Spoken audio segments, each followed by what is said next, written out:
Okay, it's a call meeting to order. I will do the land acknowledgement.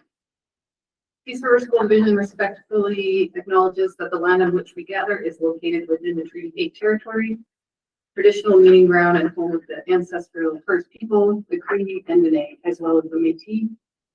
We are grateful for the traditional knowledge keepers and elders who are still with us today and for those who have gone before us. We recognize the land as an act of reconciliation and gratitude to those whose territories we reside on. Before we start going through the agenda, there's 2 items I would ask if we could add. We'll need unanimous consent to add them. One would be the collegiate school funding. I just have to vote on that. I think you can talk about both and then have a vote to have. So yeah, collegiate school funding, just with the, so I guess just briefly for everyone to get an item on an agenda that's already sent out. Sometimes things come up between the Monday that we put it out in the Thursday meeting. And then it has to be unanimous, so everyone has to agree to add it. Okay. When we get it on. So yeah, the collegiate school funding that we talked about for a collegiate driving school. And then the Red Earth Creek safety issues, which just with the bathrooms. Yeah, and that's the letter that I handed out. So. Does anyone have any questions on adding those to it? Can I give a motion to add them? Maureen? All in favor? We are 7. Yeah, they love that. Oh, we'll add them as 5.8 and 5.1. Sorry. Do this. Okay, and then just to review, we'll go through the consent agenda.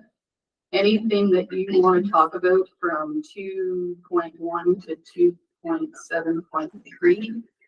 When I say it, you can put your hand up and ask for it to be pulled, and then we'll talk about it after we go through all the other agenda items. Otherwise, the consent agenda gets approved and they don't get discussed. Is that a good way to describe it? So yeah, I'll just go through all the twos and put your hand up if you want. So 2.1 is minutes. 2.1.1 is the minutes from our regular meeting of the board on September 18th. 2.1.2 is minutes from the special meeting of the board on September 23rd. 2.2 is substantive motions. 2.3 is financial reports. 2.3.1 is financial reports to September 2025. 2.4 is standing committee reports. There are none. 2.5 trustee school community reports. There are none. 2.6 superintendent report. 2.7 is correspondence. 2.7.1 September 22nd letter of congratulations from CSNO on official opening of Manning Aurora Concert School. 2.7.2 September 29th letter of support for Fairhaven ACP grant. 2.7.3 October 30th email from Amy Rosenthal to government reading teachers. Can we talk to her? Yeah, I'll go pull it. 2.7.3.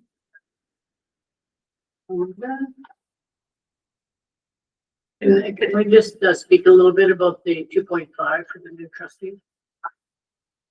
Oh, what normally would be that? Yeah, what that would be where your school council minutes. So then if you review them and Marie was put NAMPAs in and you really put something in NAMPAs minutes that you wanted to discuss. It's just that the reps for the students have to make sure that those get community reports get sent into to get on their agenda. Once they're approved. Yeah. Sorry.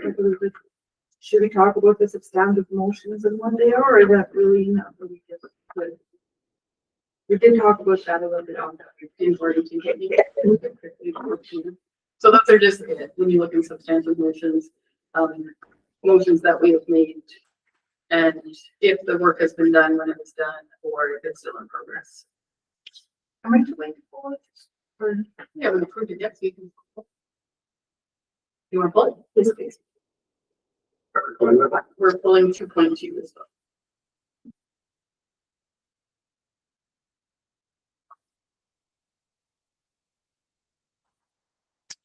Okay, nothing else to be pulled. So if I can get a motion to approve the consent agenda with 2.2 and 2.7.3. I'll move. All in favor? There's 7. Okay, and then 4 strategic, we have 4.1 Christmas cards. 5 and 5.1 audit committee, 5.2 September 30th official count, 5.3 terms of reference, 5.3.1 teacher board advisory committee, and 5.3.1.1 superintendent teacher advisory committee, 5.3.2 support staff bus driver liaison committee, and 5.3.2.1 support staff bus driver labor management committee, 5.4 departmental presentation discussion moving forward, 5.5 which was standing committee items, 5.6 quarterly financial reports December, March, and August. There are no delegations. 5.8 will be our Legion school funding, and 5.9 are rider safety issues. 6.1 we do have things to discuss in camera. At 2:25, at 2:30, there's a meeting for board chairs and superintendents. So we're going to recess at 2:25 and then hope to be back here by 3, and we'll go in camera. Normally in a regular meeting when we start at 10, we'll go into camera at 1 right after lunch. And it's not saying we can't go in any other time, but that's not. But today we'll recess and attend that meeting. Yes. That's it. And Madam Chair, once we get into that meeting and we get a sense as to what it's about, then we can, that might be an hour long meeting, but we might be able to peel off a little earlier than 3 o'clock even.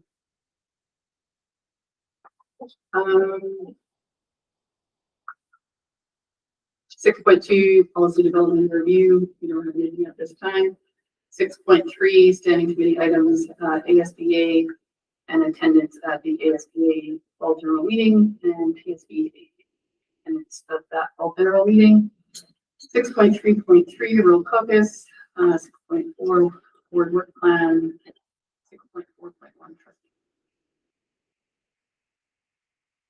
And then items removed from consent agenda, and I have a motion to approve the agenda. Hurry. I stared her down. All in favor? 7. Look at us go. Like we know what we're doing.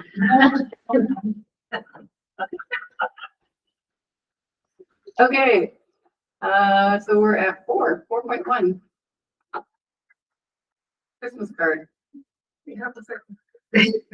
So just a little bit of history.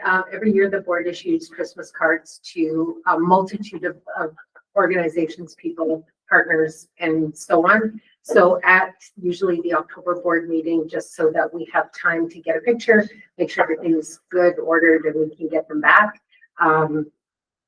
That's usually approved at the October board meeting. So this is essentially that meeting. Kristen didn't have a chance to have a picture of the new board, but she did have one now, and I will email it all out to you to view. Perfect. So she has some samples for us to take a look at. I have to log into the meeting. Okay, no, it's, You're right. I can log into the meeting. Hold on. oh, I built this. Just a second. This is the funnest decision we'll make. I'll get this.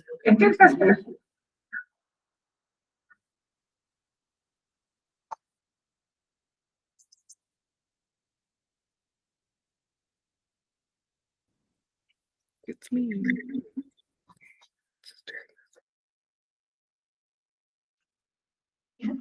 Looking good, Chris. Is our Christmas card? Snap, figure it out.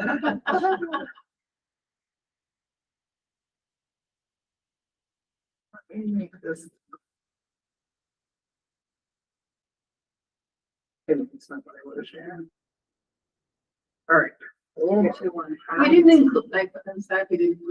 So- Yes, so we can retake the photo to include the executives in it. Do we turn off my camera? Don't need that. But we can retake the photo to include the executives in it. This year, I am proposing to redo just like a holiday cover and then your picture on the inside. Because I have heard in the past, people don't necessarily love to have their, I had two, where'd it go? I had two options for the cover. Yeah, they're there. No, they're both for the inside. Oh, I like the. that's fine. Yeah, that's you're good. good. Maybe we come back to me because I have. Hold on. I find the trees look I like. choose this option. This is great. You had two options, I promise, there. I like it so much. Where'd it go? Yeah, I promise it's just as good. I don't think I can share. Hold on, give me a second. I was busy uploading your guys' photos to the website and forgot that I had to do the Christmas card update as well. So, give me a second. We will go like this.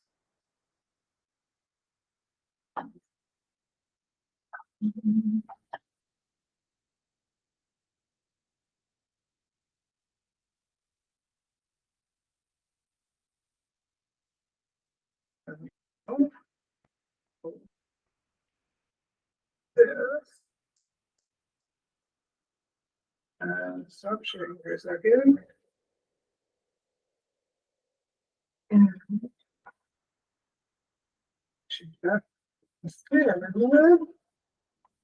This is for the. Okay, so option one, and then option two was more like a town.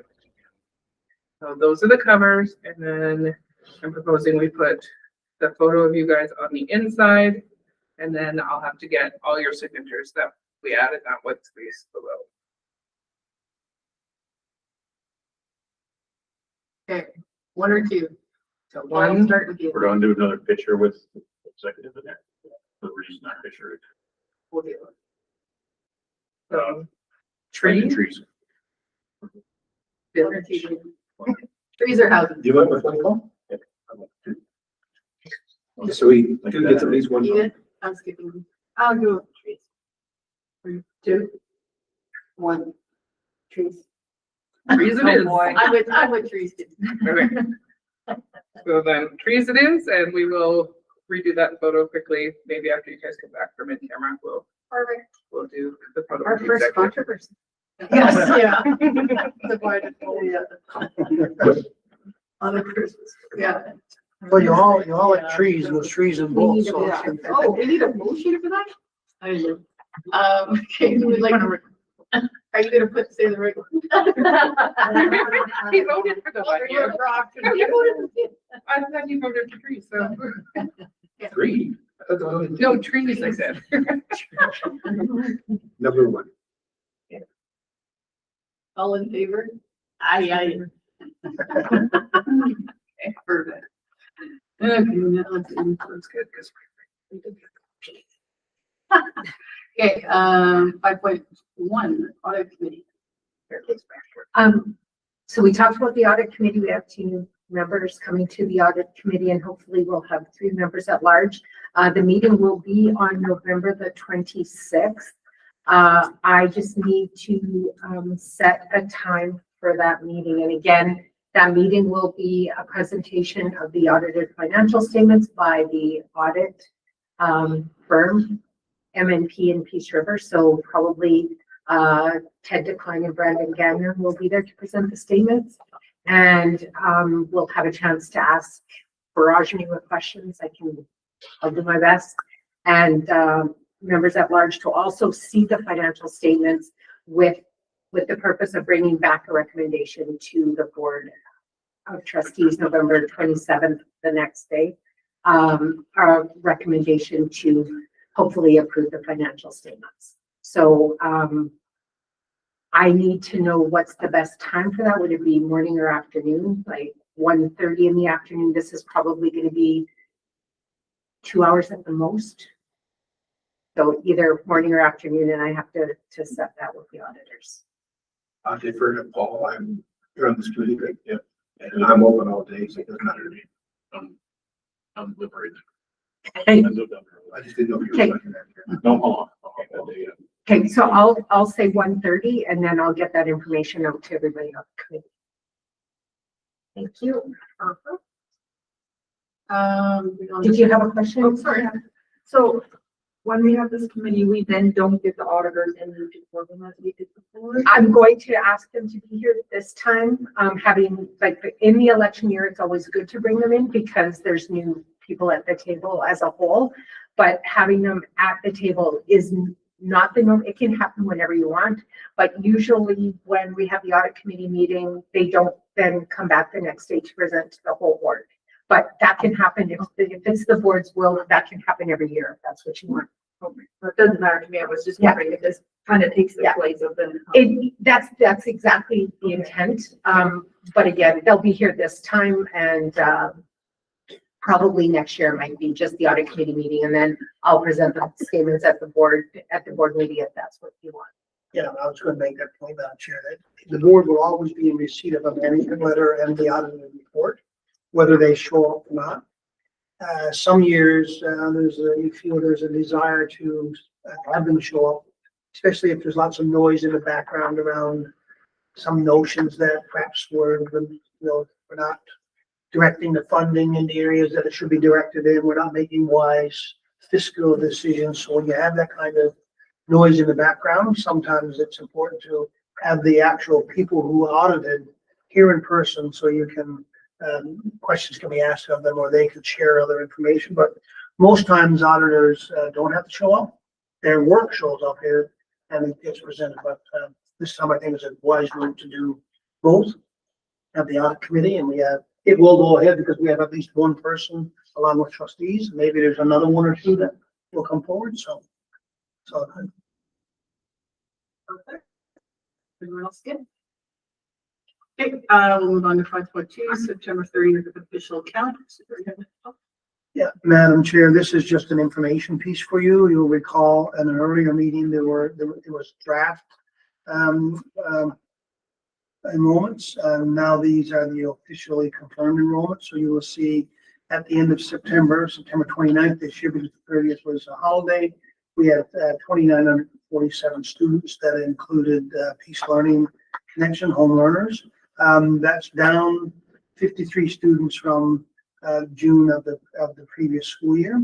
So 2,947 is, we've hovered from over the last 2 decades, probably over, or last decade and a half, hovered from 2,850 to 3,000, just shy of 3,100. So we've been into that range. I would say that it looks like our enrollment now is shifting a little bit towards a decline. It had stabilized for a period of time. Prior to that, it was probably a 2% decrease a year. And it looks like we're starting to move into that mode of a 2% decrease per year. However, it's been relatively stable over the last little while, so hopefully we maintain that stability. It's just an information piece. So I just kind of noticed, so a lot of these schools, you have a bit of a decline, other than East High. And then, GPS, which if I'm not fit to those schools. And then except for like a couple of our small schools, like Redders Creek and Worsley and Menlo, they seem to have a little bit of a jump. Is that just normal up and down, or is there a reason why some of the smaller schools have a bit of an enrollment increase, or it just happens like that? Yeah, so it can certainly happen sometimes. We have a lot of transient population movement. So Red Earth Creek, as an example, you highlighted that one. That school has been, into the, close to 100 or above 100 for quite some time. My first year or two here, that school was in around the 70 to 75 student range. But they can have, substantial shifts in student population one year to the next. And even when the enrollment is relatively stable, students switch in and out. So if you go to the school and get a picture in June one year and come back and get an end of September picture, even though the numbers might be the same, 25 or 30% of the students are different. So some leave and some come in. So there's almost like a revolving door of students coming and going in that school. We do have a stable population, but certainly a significant element of it is represents a significant movement. In Manning Aurora Composite School, you see a bump there of 26 students.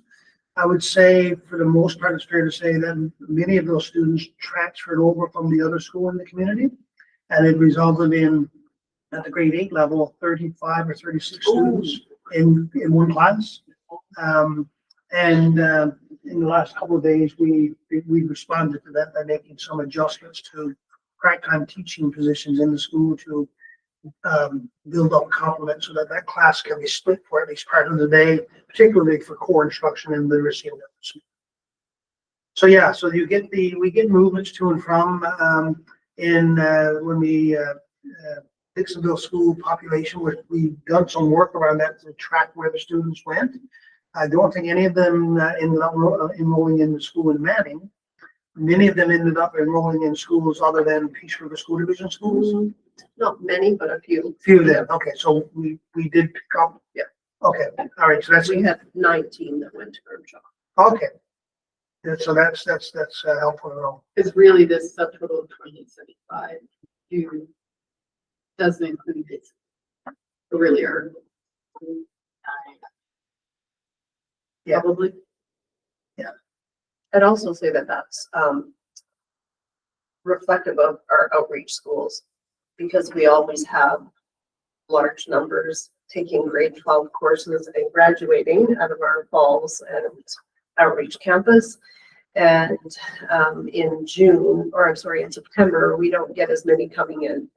Those kiddos, adults, will come in, in November or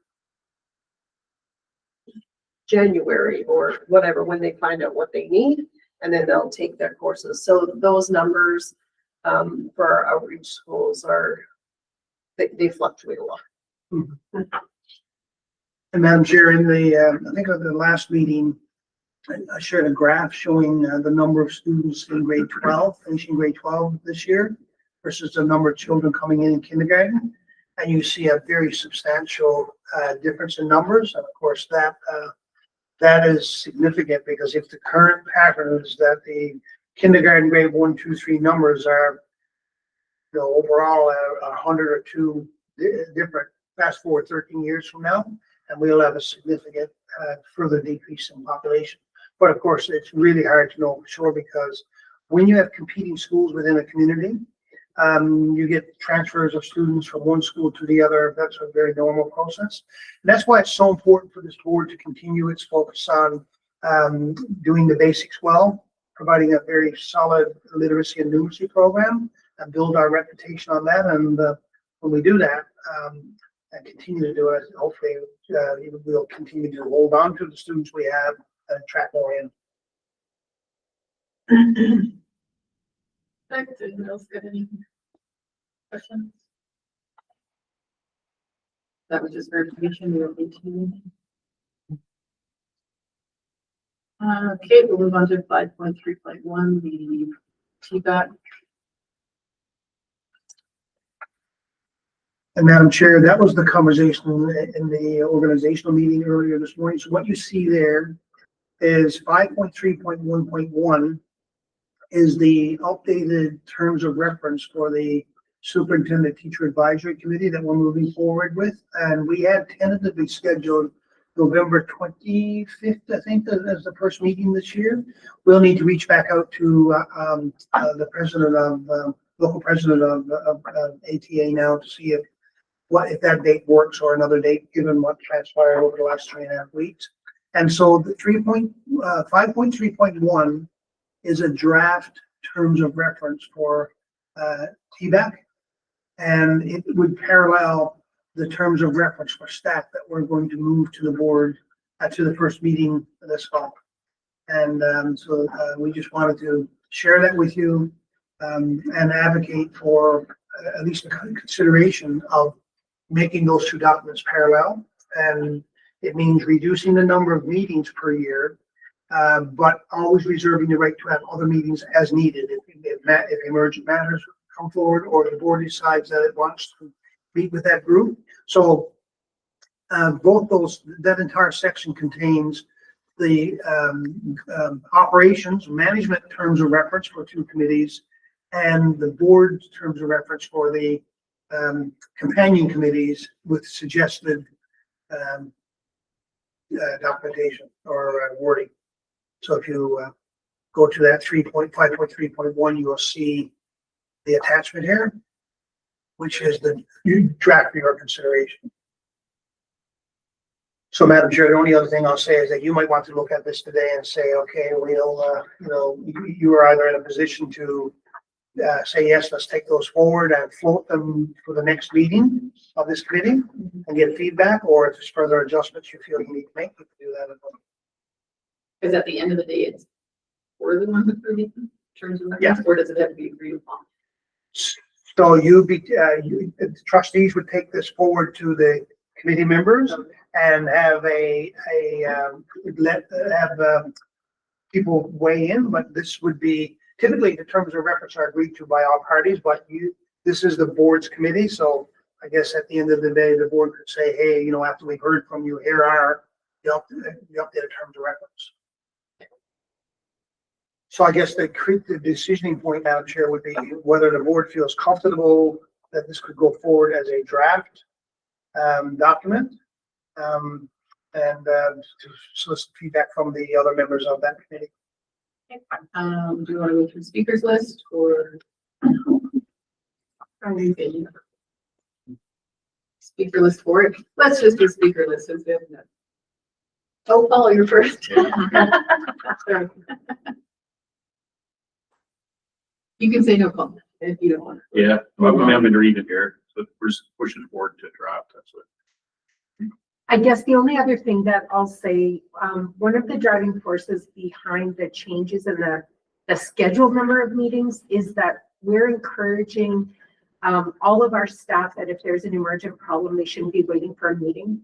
They should come to us with the problem. We can't fix a problem if we don't know it exists. So you don't need to wait to bring something to a meeting. And that's really important to us so that things aren't lingering and festering and getting made worse because people are waiting to talk about something. And the other thing is that in the past few years, there haven't been a lot of items to put on the agenda. So we continually cancel meetings. This way, I always think it looks bad if we're just canceling meetings because people don't understand why we're canceling meetings. It's not because we don't want to talk. It's that we don't have items on the agenda to talk about. And this way meetings will be set. And then if we need more meetings, we can add those meetings at any time. And Madam Chair, 4.3 speaks to that as well, like gives some notion as to what the agenda item should be. Matters of interest concern for multiple people. Items that represent the interest concern of only one individual will receive immediate attention from the board chair or superintendent, which is what Barbara just spoke to. So this is an attempt to further streamline the operations within the organization. This obviously at the governance level, we're already moving forward with the operations side of it with staff for our upcoming meeting. I guess I'm next. I think it's fun to take and see what they think of it. I don't see. I'm fine with it. Wanda, did you? Sorry, Did you have anything to comment on? No. Maybe about, no one has anything. about TBAC? Yeah. Oh, no, I think that's awesome. It's it's a switch up from before, and that's very nice. Marie? Yeah, I'm good with it too. Yeah. Look really good. Edith? Mr. Rushton? No, are we dealing just specifically with the one here now? Because I went through all of these terms of references. I would say we're more or less talking about them all, Okay, great. just whether or not they're good. I think they all look fantastic. Okay, fine. Okay. And I approve. Okay. Is it a motion or just for the committee? They'll come back to the board after the committees have signed off on them, and then you'll approve them at that point. We'll say that in slide 1, 5.3.2, and 5.3. There's nothing to add to any of it. The only other comment I'll make, so obviously when the agenda goes out for each of these meetings, stack and TBAC, and the liaison committee meeting, that'll be a topic, one of the agenda items, approval of or consideration of the new draft agenda, and go from there. Thank you. 5.4, departmental presentations, session. Shall we just start that? So normally in the past, we've had departmental presentations at every board meeting on a rotation. Transportation would come in and do a presentation. Our indigenous coordinator would come in on a different one. But then it got to the point it was feeling too repetitive and time consuming for our staff as well. And we kind of said, okay, let's stop them like monthly, like this is when we have to do it. But if you have something, come to us. Like if you're excited about something in transportation that's happening, or if you need our help on something, come to us. I don't think we've had any after that. I don't think so. We have one coming up, Madam Chair. But now that we have a new board, I guess we want to figure out if we want like to have a schedule and have certain ones coming, or. Yeah, so Madam Chair, I think you captured the spirit of the conversation for sure. So there is an upcoming presentation. We're working to have, team members are working to share last year's achievement results. So the student achievement results report will be coming in a timely fashion because the November board meeting 27th. Normally we would have had to have our AER, and the division would have, the board would have had to have its AER completed by then. It's been delayed now until December 19th. So you'll have an opportunity to see the presentation, subsequent to which that will be embedded in to the AER for board's approval. And I guess we could approve that at the December 18th board meeting because the deadline is the following day. So, yeah, so we'll be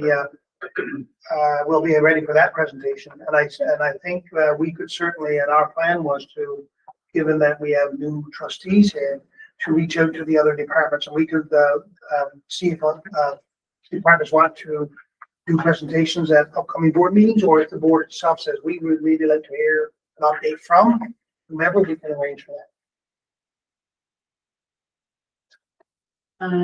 You want to talk about it? Go to speaker list. I want to talk about it. You want to talk about it? Let's go to Well, speaker look, list 6. It is 6, actually. And that's you. From the one person I think at the table here that's been on both sides of the point. I did presentations to the board since 2010 up to including 2021. It's kind of a mixed thing, right? In the beginning, and it could have been because I was brand new at it. It was almost like the board in those days, you should be like kissing the ring, right? As though the board was set on a pedestal that was so far above that when we walked in, my personal feelings that we were expected to be somewhat humble and just kind of comprehend it. That changed a bit over the years, and I think it might be because I matured a little bit. But there's still that connotation out there. I'm not really sure that all of our employees actually know us and what our functions are. And having said that, I don't know if doing departmental presentations would affect it at all, because I did them, and we took last year's slides and updated them, and then talked about the same challenges and our same successes and presented them to the board, and sometimes got some good feedback, but for the most part, not really. I would like to see us, interact with our different departments, but maybe in a different way. I thought that maybe we could have the department in for lunch. Just come in and just join us for lunch that day without having to do a presentation, come with some questions that they want to put forward to the board, and maybe we would have some questions that we want to send them away with afterwards, but just interact for them to realize that we're pretty down at home people, and we're here for a reason, right? And not make them go through all of the work of putting something together to present in 15 minutes. We're trying to squeeze it in. So my suggestion would be that we still do that with staff on a semi-formal level, but not the presentation. Jen? I, Paul? Yeah, I kind of like what Dave's saying. Because I keep hearing names. I'm new, obviously, but I hear names like our colleague. And Oh, yeah, I don't know, sorry. like, who these people are, right? Yes. I mean, might be a good way to, like, a more informal setting to look like or what they do. Okay, I'm gonna skip me, because normally we make it the chair go last. I'm gonna skip you. Wanda? Yeah, because I wasn't here for the formal presentations, and I do think that the repetition gets meaningless to staff, but an informal just meeting with us and I would exchange my ideas would be good. If there was homework done ahead of time that we were ready to give them our input and they could give us theirs. Yeah, I totally agree with this one. David said an informal situation would be better than coming in here and every other meeting that we have, giving a presentation that really doesn't get you to know that person all that well anyway. It just gives you an idea of what they're doing, but they can do that a different way too. Yeah, I like the idea as well. I like the idea of kind of knowing who the people are and what they do. So if we have this informal thing, we can still do like a quick introduction. This is who I am, and this is or what I do. Just doesn't have to be a presentation, just so we know a little bit. And then yeah, I like the idea of informal and all of this, but still knowing who the people are. I recognize a lot of faces, but a lot of the names are gone, so I wouldn't mind that getting to know other kind. Yeah, so Madam Chair, I think, and all the points that have been raised there are good points. And I think when I go back to my staff and say, hey, we want to schedule you in a meeting with the board to engage in conversation like you just shared, more than not, will probably want to come to present something.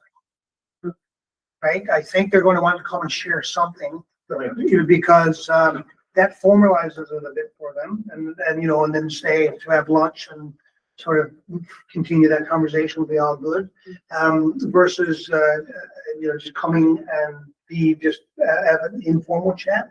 I think what you've said though will be very helpful in that because as Trustee Rushton mentioned and others substantiated, but sometimes it can be people feel pretty nervous that you have to do a presentation to the board.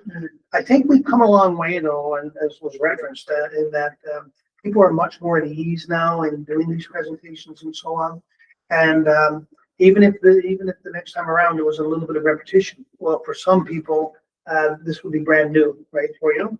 And it's been a while since we've done the presentation, so I think we can set some things up that will achieve what you've all articulated, for sure. And there have been some people referenced, names have been referenced, and we're doing some reorganization within the restructuring within the organization as well. So there's an important team member who's not at this table will ultimately be at this table. It's the hire that we had last spring, Miss Cheryl Gascoigne.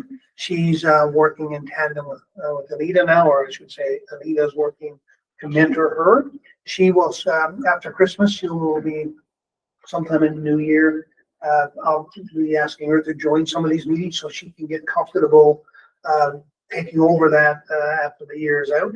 And so she then Reporting to her would be Amanda Bliska. There will be all of the other staff. So if we wanted to do a presentation on numeracy, Ms. Gascoigne would be the person doing the presentation in tandem with Cheryl, Sandra Scott Wilkes. If the board wanted to hear something around Indigenous education, Ms. Gascoigne would be here and she would pull in, bring with her members of the team, that kind of approach. But yes, I think we can certainly do some things that would be beneficial for everybody.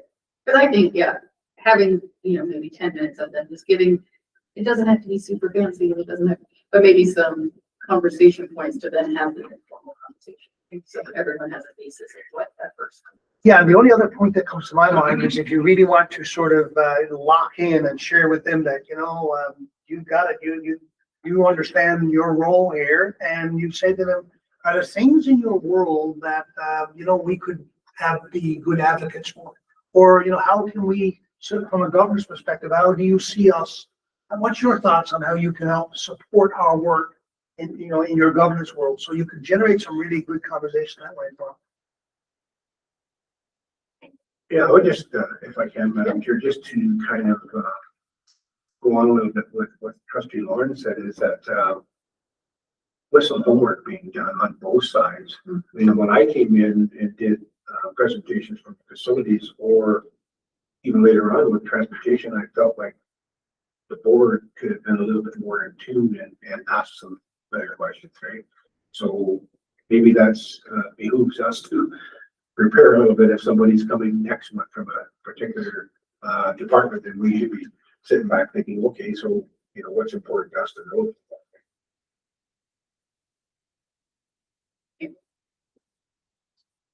That's good enough guidance.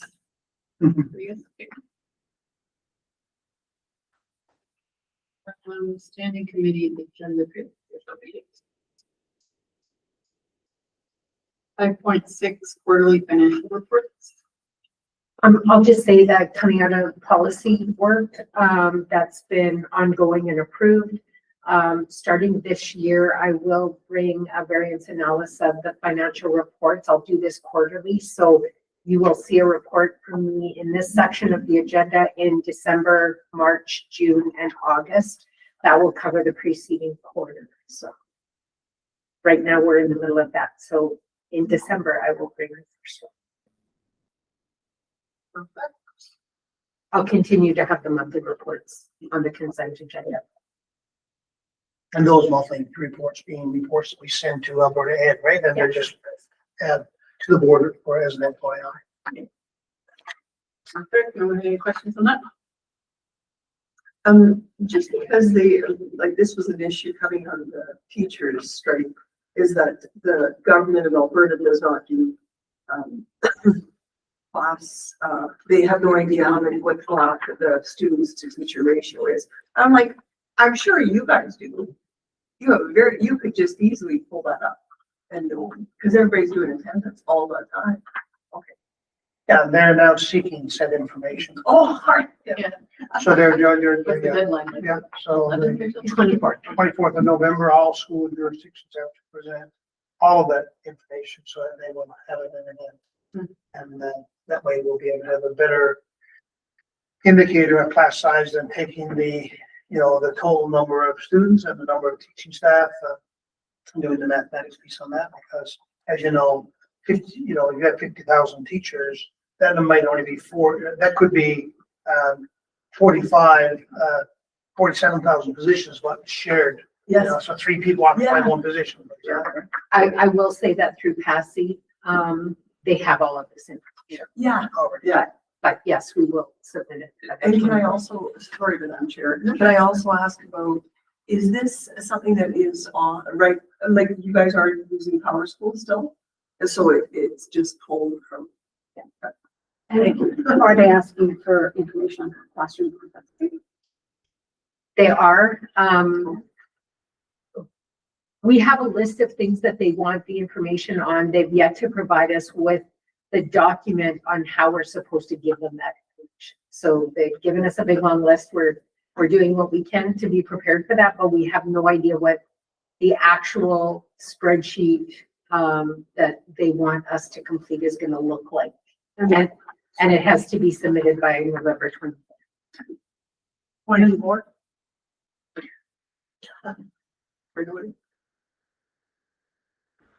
Perfect. Okay, moving on. We have no delegations, so we'll move on to 5.8, which is the Clinton School. Yeah, so Madam Chair, just a quick little piece around that. So as you know, 3 or 4 years ago, Alberta Education moved forward with a substantial campaign to support the collegiate school concept. Substantial amount of money was put aside for that initiative. Many school jurisdictions applied for the funding, public schools, Catholic schools, charter schools, and so on. At the time, our superintendent and staff gave consideration to perhaps moving forward with a driving school. That was received extremely positively from Alberta education personnel from the assistant deputy minister level. A proposal was written to secure the startup funding to acquire the equipment, to stage the land outside for the driving maneuvers and parking and so on. And so that garnered a lot of excitement. There was a lot of positive press behind it. The proposal was accepted. We received some of the money, but what we didn't receive was the funding for instructional space, both the classroom space in this building and the yard space outside, which would be the laboratory component where you actually do the maneuvers, the parking, and so on. There was a meeting last October, November. Adam was still there at the time. Rhonda and I were in that meeting with government officials. Adam joined the meeting. We had this conversation. They said they would take it away and that, you know what, they needed to solve this. They recognized that we have this school because Alberta Education approved it, so they had to figure out the funding piece. As we sit here today, there's been no further funding coming forward for that school. And in the proposal, there was a line there for, and in fact, in the grant application process, right? Yeah. A line there for $100,000 administrative fee annually. So it was already acknowledged that that this would be a legitimate ask. We asked for it. We haven't received anything, and so through advocacy at the operations level, with the field officer with Alberta Education, we reached out several times to the appropriate Alberta Education personnel, and late last week, we received confirmation that we will get the funding for the instructional space, which amounts to $10,500. yeah. So basically $21,000 if you look at 2 years, last year and this. That puts us in a very unfortunate circumstance because it means we're falling short on cash. We do not have the funding then with the money generated with the people who do the training in our school to cover cost. The $100,000, if we were to get it, that was put in our proposal and in alignment with the conditions of the grant application process, would cover our needs, recognizing that, you know, if you had to look at the time that some of our staff have devoted to this, these would be either in-kind contributions, or if you had to put a dollar value on that, the $100,000 would mean we fall short. But most times you have in-kind contributions, people do some things off the side of their plate and so on. The $100,000 would be the difference maker, but we've been advised last week that we're not getting that money. So now then we're in the unfortunate circumstance of having to decide how we proceed from here. Because to carry on with the program, it will mean that we would have to find funding from existing government grants. And the more likely one would be from the instructional grant. Yep. So now we're in a spot where we can be, that we'd be using instructional money to provide for an initiative that goes outside K-12 instruction. So it's a very, very challenging and unfortunate and unexpected position to be in. And so, this might be a great example, and not might be, is a great example of where at an operations level, there's a challenge, and then that shifts to a governance level advocacy plan, and to move forward. And, next steps would likely be something from the board to the Minister of Education to say, hey, we're advocating for this piece, and following process is so important here. You go to the minister to give them an opportunity to see if there's an avenue to make this happen. And if not, the board decides what other advocacy would be available to it.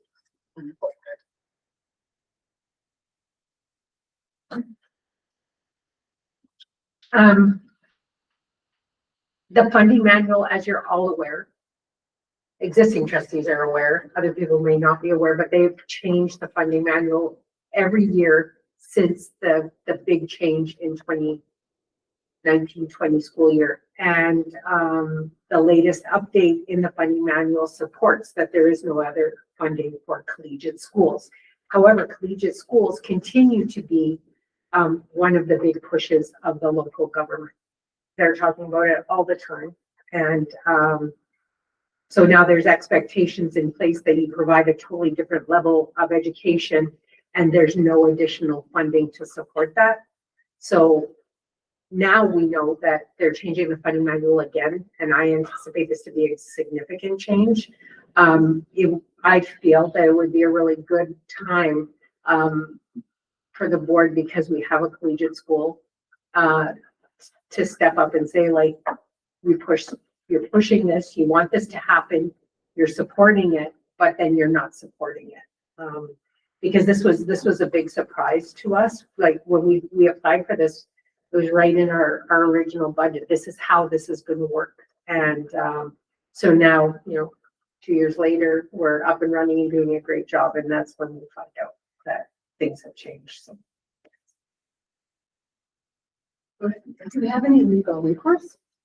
I mean, we promised the money, so, No, and really,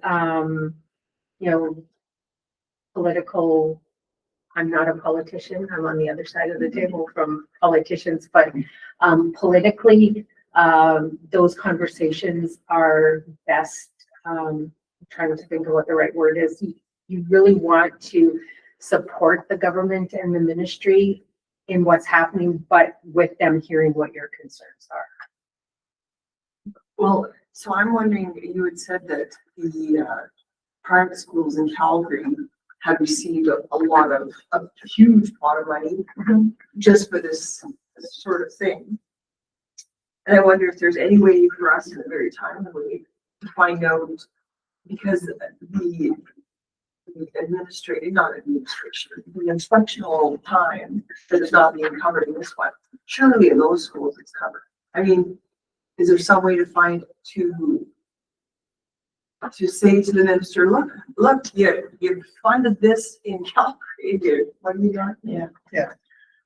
So, Madam Chair, I'm not sure of the details of the funding arrangements in place with the other school jurisdictions, other than when the announcements were made. Olds College, for example, received some significant money for a major partnership initiative that they had, collegiate school initiative that they had that involved several school jurisdictions. I understand some charter schools in the Calgary area received some significant money, and then we did, and so on. And this has been showcased a couple of times. There have been meetings there's another meeting at CAS later this week. We chose not to participate because we did in the past. We sent Merlin and Carolyn went to Edmonton and spoke about the initiative. That was at a time when we thought we'd get funding, but we felt that there's no point carrying on and showcasing this initiative, that we're in the spot now where we're not likely to be able to continue with it. So we don't have the details of the financial arrangements with the other jurisdictions. All we know is that when we applied for this initiative, part of the application process allowed for us to ask for administrative funding. We asked for exactly what the guidelines suggested we could ask for. when we received approval, we made an assumption that what was being approved was the grant that the application that we submitted, not coming back saying, hey, you submitted a grant application for whatever amount and we're funding a portion of it. Now, unless, and there's no indication that it was that, right? No. So because if it was a portion of it and we went in anyway, then it's on us. But what we went forward with was an understanding that everything in our proposal was accepted. We were one of the quote unquote selected ones that became celebrated, and communications went out all around, and here we are in a spot that none of us ever expected we'd be into. So, yeah. So Jeff, we would have copies of all those communications, so they went back and forth where it basically was saying that we would be fully funded for this, would we not? We have the grant application documents done. And then we have the approval. Those are the documents.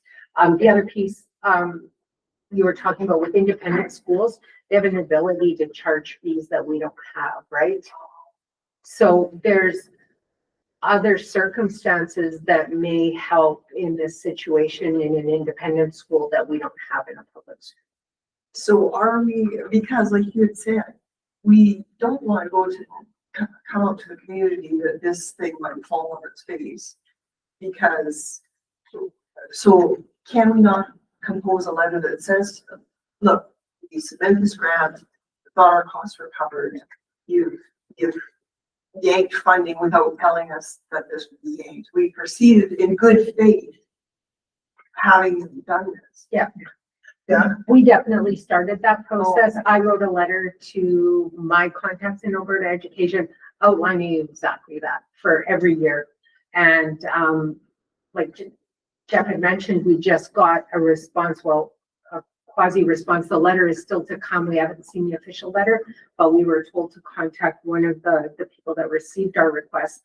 And I did that last week, and that's where we were told just on Friday, that was just Friday last week, that we heard that the only funding that is available to us is the operations and maintenance, the repairs and maintenance part of the funding, and that it agrees to what's in the financial or the funding manual, which was recently updated too. So there were really unclear on collegiate school funding in the beginning.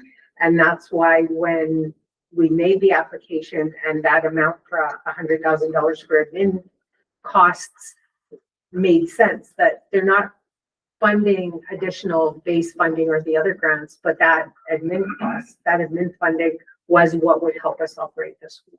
Yeah.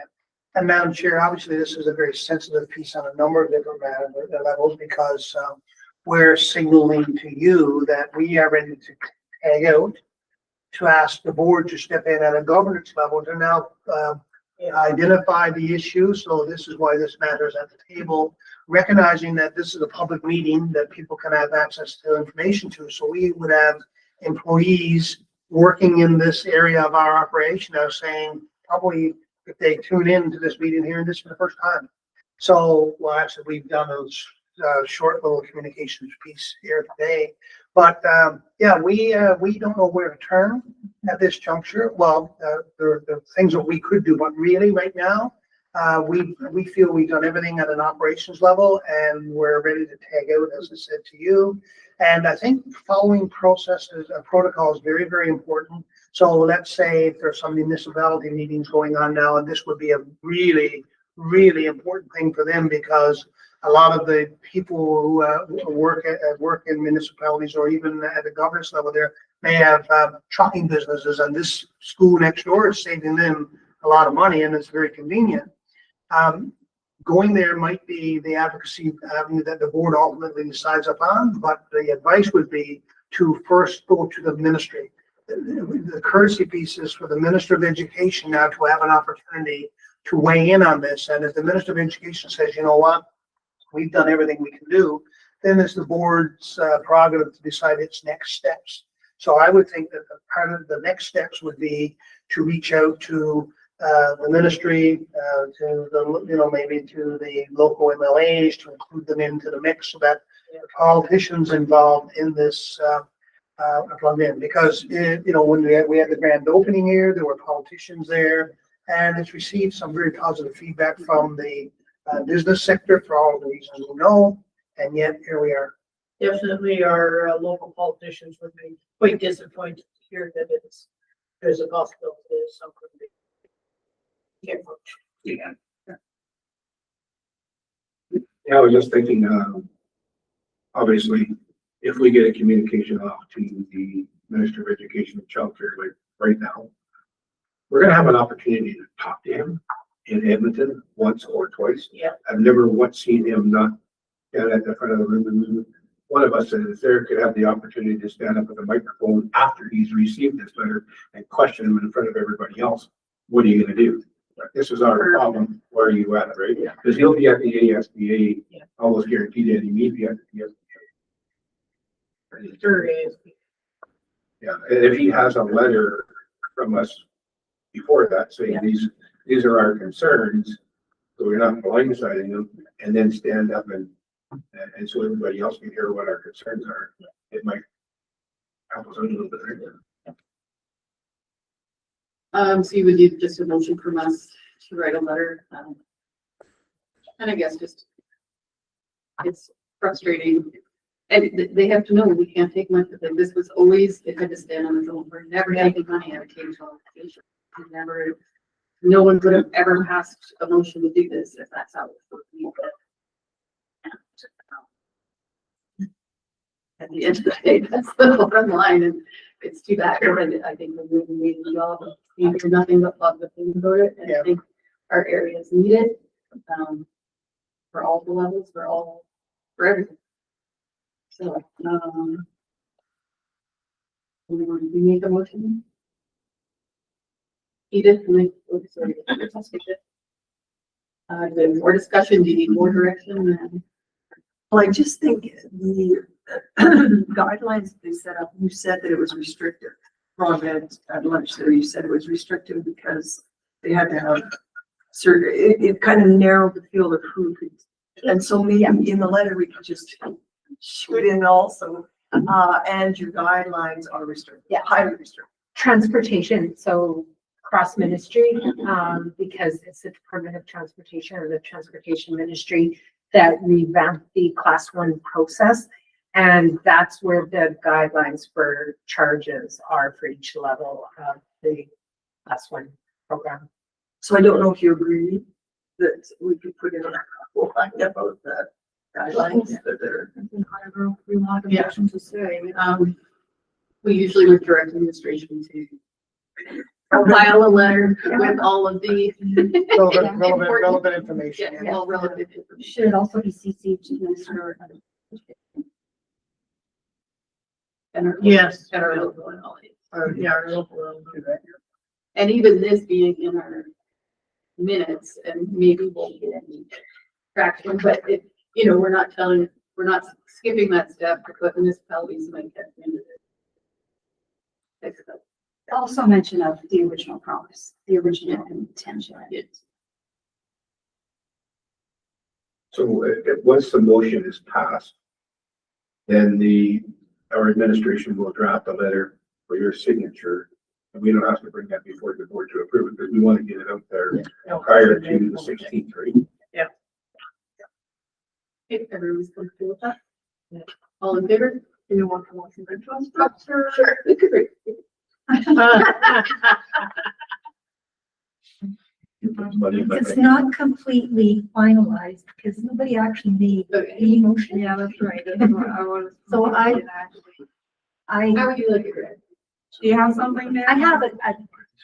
I have that administration draft a letter for board signature to the Minister of Education and Childcare requesting clarification on lack of funding for the collegiate school that had been approved in the grant submission. And I know we have to massage that a little bit, but that was kind of the gist of it. And include the Yeah. one CC the, yeah, I have that. I've got CC, Minister of Advanced Education and MLAs. And a mention of the guidelines. Yeah, we'll make sure that that's in there. That motion. Yeah, we could just put in there, in the collegiate school, just naming the North Peace Commercial Driving Academy. Collegiate School. Specify. But that's certainly gives the direction. Okay, all in favor? And number 7, Thank you, Madam Chair. thank you. Okay, we'll move to, we got 20 minutes. We can probably get through everything.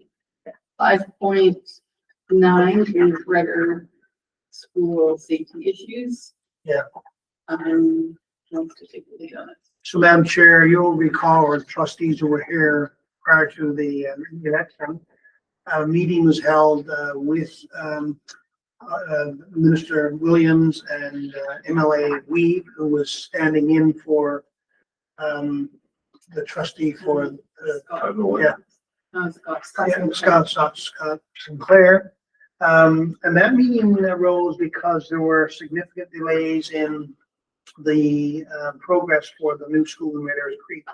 And there was a significant void in information that subsequently rectified itself. But by that time, this topic had been discussed by the board, and the board had, through motion, decided they wanted to reach out to the politicians here, and the ministers from the various departments were also copied. So that meeting did occur, and by the time, as I said, we had that meeting, the board was more fully updated as to why there was a delay, and given the assurances that the project was indeed proceeding. In fact, a meeting that occurred on site, and 2 of the contractors that have been shortlisted to be able to give bids were there. And so you had those assurances, but then the conversation turned to, given the fact that the school is going to be delayed by 1 more year, there's a real issue. There's a health and safety issue in that school. It's more than just safety, it's a health and safety issue with regard to washroom capacity for a school whose enrollment has been well over 100 for the last little while, and just not enough bathroom space. This matter was a topic of conversation at an earlier time, and at that time, there was no appetite to put portable washrooms on the facility, even though people recognize that, boy, there's a real shortage of washroom space, appropriate washroom space in the school. And so this letter is really a follow-up letter, because at that meeting, Minister Williams said he was going to take this matter back to educational officials, and MLA Weeb made a closing comment, something along the lines, well, this is not a big ask. This is about $100,000 ask. This doesn't seem to be an insurmountable, he didn't use those words, but my interpretation of it, this is not an insurmountable task, and it sort of makes sense that we do this. So this is November 3rd, and there's been nothing that we're aware of since that meeting. So this is really as a part of your advocacy, a follow-up to Minister Williams to say, hey, where are things? We'd like to get the status of, were you able to have a conversation with Alberta Education and Child Welfare Matters, that's for personnel, and where are things? Time is ticking, of course, because if there was going to be a response, the weather's closing in, and getting portable washrooms in now is going to be a lot more achievable than it would be in December or January or February. So we received, okay to move forward on this school based on the fact that the age of the school and the issue, the safety issue with the washroom. So Minister LaGrange had quickly approved that year for us. So it's a serious issue, and I think they need to be made very well aware that you've got a lot of kids in here trying to share 3 little bathrooms. So, like we said at the time to the minister, it wasn't safe to have little kindergarten boys in the same bathroom when you've got grade 12s in there. It's just not a good situation. So we need to emphasize that when we send a letter off to them, that safety, a safety concern for our students, our little students, is a big issue for all students. Could this be CC to Alberta Infrastructure as well? This is totally education side. Education has to approve this before infrastructure will approve us for anything. So basically, Madam Chair, this is a draft letter that, for your consideration that we would send out just saying, hey, where are things? Did you have a conversation? How did it proceed? Where, either the conversation was had and it just died there, or maybe people got busy and there hasn't been a conversation yet. So either way, we're trying to push to get status up there. So just another quick question here, Jeff, is there room within that school to even build another washroom, or would it have to be portable? It would have to be a Yeah, portable. maybe portable right near where the existing washrooms are. There's a corridor right at the end there. Yeah. So a makeshift portable washroom. Yeah. Related but different. I was there Friday and turns out that there's been a leak in the female washroom. So the female washroom was shut down. They had to replace the flooring. So then for the females in the school, the only washroom is a single stall staff washroom. And the male washroom has one washroom, 2 urinals that kids use Rubbermaid steps to step up to. Small kids, right? It's a totally unacceptable arrangement, and it has been for a long time. So I guess some would argue, well, why is this coming forward now? Well, actually, it was brought forward before. Yes. And we're sort of saying, okay, well, it's only another year and the school will be done, and not thinking that there'd be any sense that we would be able to get this solved. But then with another delay in the school, and delay 1 year could be 1 year, 3 months, it could be 2 years, who knows? I want to say COVID, before COVID, during COVID, we did apply to use IMR infrastructure maintenance renewal funding or CMR capital maintenance renewal funding to purchase a portable washroom unit and attach it to the school. We were not approved because it would have added instructional space to the school. Therefore, the funding would have went out for the operations and maintenance. So we did apply several years ago to do this, and we weren't given permission to do it at that time. And we did bring that up when we were talking to Minister Williams and Emily. We at that meeting, we did mention that. So, Can safety. we even just rent some? Because I know they make some beautiful outdoor bathrooms. We rented them for the county for some of their functions there, where they even have fireplace in them. Oh my gosh. Yeah.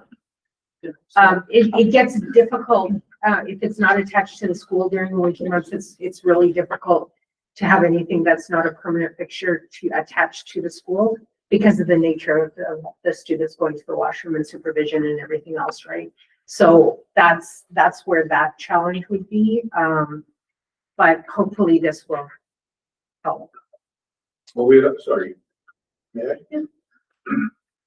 The ones that you're talking about, somebody comes along and empties those as well, and you drag them there. This would be something that we want to tie into the town sewer system, right? Yeah, I'm surprised that we couldn't get any capital CMR funding for that. Well, I'm shocked that they would in this unusual situation, that they would stick to their infrastructure square footage formula when you don't really, Madam Chair, I think that we should, the parents should be firing off letters to their MLA too. Like, this is totally on them. Like, smarten the heck up. Our children are living with 2 bathrooms. What the hell? And more than that in most homes now. Yeah. Not mine, but most. And if we do pass this, this will be in the highlights that we would probably take to the school council where they might get that vibe to do that. Not that we would direct them to, but Yeah, that's right. if they see that we're doing this, then that might get that going in that direction for sure. So I guess we would just need a motion to send this letter. Yeah. So moved, Chris. So Marie made a motion to approve this letter. Any discussion? It's good. Okay, all in favor? We are 7. We can probably get. Okay, where are we? 6.1 in cover, we will wait till after we recess. 6.2, no policies. 6.3, we can start talking about ASB. the fall general meeting. Well, first we could talk about the zone one meeting for ASBA, which is on November 10th. Yeah. In Grand Prairie. It is in Grand Prairie. The Peacewell. It starts at 10. Yeah. Week from today. Do we know who's planning on attending that? Because we have to get Marie numbers. I thought it was The first hour of this meeting, is the orientation for But I think new. I would still go with them. Yeah, me too. Yeah, Yeah, the first hour is orientation, then 11 o'clock. yeah. If there are any brand new trustees that can make it to this meeting, it would be well worthwhile. They, It is. apparently the orientation that was designed is pretty good. I heard that from the people that designed it. Yeah. So do we know who all can go? I'm planning on attending. Lazy, David. Yeah. November That's what 10th. I emailed. Sorry. I'll be there, Madam Chair, from Sunday to Monday night, but I have to peel off Monday evening and after it's over and. Oh, we're talking zone one. Oh, sorry. Sorry, we did zone one first before. Sorry. And do you think that's worth going to? I do. Okay. So there's gonna be an orientation from 10 to 11 for everyone. Where? Is that the Peace Wapiti? Peace Wapiti School. Just right beside Canforth, just south of the Canforth sawmill, Yeah. right there, Right beside the campus. on that corner of 84th and. We'll sit and drink. Can you go over to, want to drive the Grand Cache? Should I run out of there for the main lunch? Well, in the zone one, you know, that's a Watch. Yeah, cause I think at my high school counseling got there, plus courses and course night. Okay. I'm gonna try to catch right Sunday. I know that we're in. If I can just, but in generally speaking, when they have this meeting at Peace Wapiti, they send a map, they send a parking where you can park and where you can't park on their property. And it's pretty straightforward. Okay, so you're going? Yep. Okay, so Paul, David, myself, Marie. Janet. Wanda, you can't, Janet, go. You're Yeah, going. but I'll try to bump in with somebody. Yeah. That works. Trying to make it fun on That's the 10th, right? that. That's the 10th at 10. Yeah. Okay. Is there a divisional vehicle that day, Chris? I will check. Because my vehicle's currently. Yeah. Yeah. Needs a little bit of. And I would smoking want out. someone to get into my Jeep. A little small. And- You probably have my new one. well, So No, that's November 10th. it's only like 30,000 down. Oh, So these, Only- the train is available, I think it says that it's not available. Just tell him. Sure, so let's do that. So that Janet, I can probably, I'll grab the divisional vehicle here. That would be fantastic. I don't know, really, but we'll make. Okay. And Paul, do you want to come with us? I know Marie and David always travel themselves, so that's, I'm not being rude. Yeah. I'll take one. You can wear it. David. Doesn't matter. So not far away. We can make a plan. Yeah. And how long will it be? So roughly? It's usually done 10 to like 2, yeah, 2:30. There's a lot. today, yeah, this time it's an extra. It might be, So it might be 3 o'clock. They usually don't try and go any later than 3. Like we'll cut on round table if it's running. late. Yeah. Just to get. it Is there In around? fact, I don't think there is a round table this month, is there? Can't remember. Probably not. There was round table time. Yeah, and we have elections this. Yeah, so, yeah, I would say 3 o'clock. Okay. Attendance to the ASBA Fall General Meeting, which is November 16th to 18th. Yep. You go on, yeah. Okay. Are you going? And you're not going? I'm going. I plan on going. Marie's going. Wanda, this is a lot to throw out. Well, What's the story? the library is doing Festival of Trees and I'm a board member Okay. and I'm thinking I'm probably going. Okay, cool. And you're going. Chris, do you need anything from me? So sorry, one is not going to the bar. Or so I have Janet, yes, Wanda, no, Marie, yes, Edith, yes, me, yes, David, no, and Paul, yes. Oh, no. It's gonna be insane. I'm just not entirely sure yet. My husband is also going to meetings, so we might stay at one or the other hotel, so I'm not quite sure. Staying or depending on where the location is and what's best for us. So we need to know right now what they need. Well, no, I think for this, you have to give them notice a couple days ahead of time if your cat's. Yeah. Start on a Sunday, reading by So they're registration. booked, if I don't want to, I don't. I have rooms They- booked they so talk. that, because if you don't book ahead, you can't get in there. So I have rooms booked. Is it too late now to cancel it? No. Okay. No, I'm sorry, rooms booked where? Chateau Lacombe. Chateau Lacombe, yeah, because the rest of them is full. Okay. And I'll send you, the hotel confirmation. I just know who it's going. So, yes. And then World Caucus is. Yeah. the West End and regional. Have you got?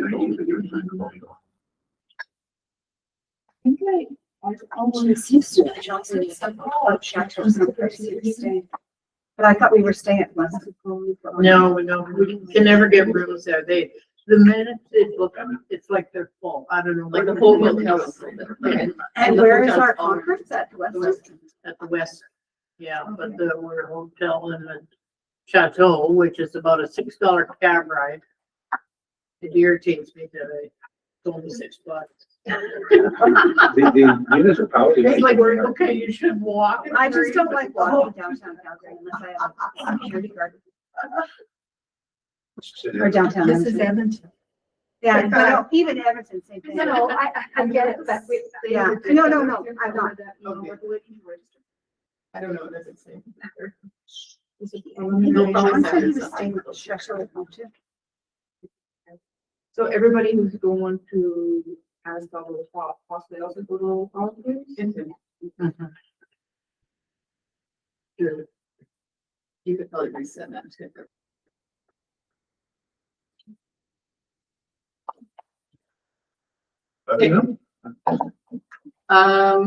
Should we recess then?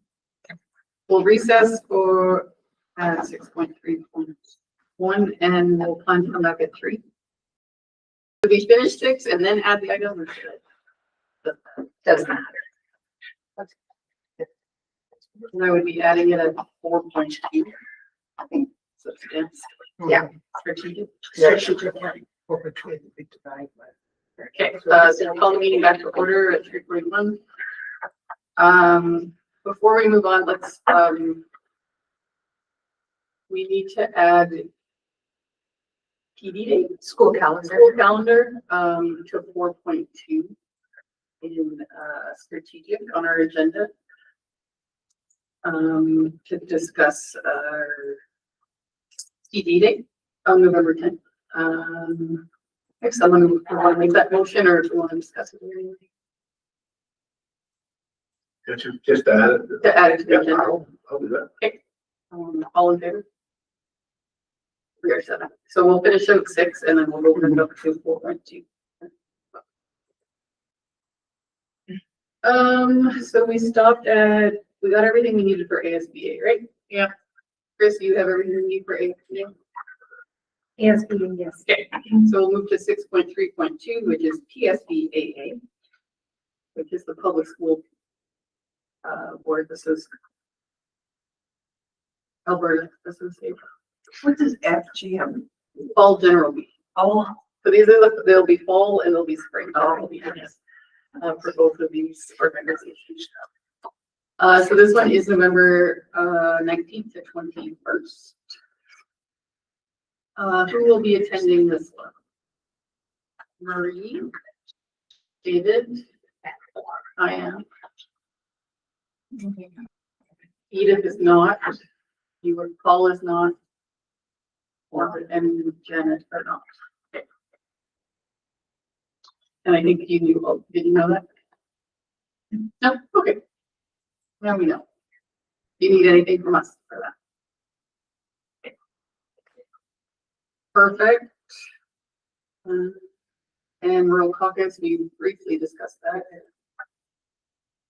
So I shared a save the date and I don't think I received anything to register or anything. Okay. So is it we'll probably just be able to show up. And- Yeah. The only time there was a quota was when the premier. What time was the? 3 o'clock. So that's normally what they do is run at 3 to 4:30. Yeah, and registration for ASB is 3 to 5.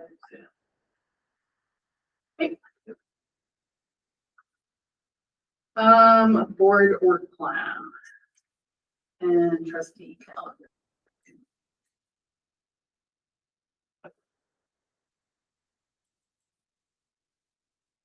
So.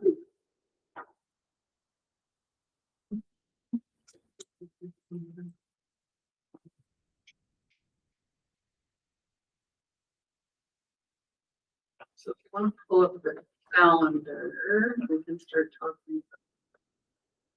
So in November, we have obviously this meeting that we're in. And ASBA zone 1 is no longer the 12th, it's the 10th, which we already discussed. And then the 2 fall general meetings back to back.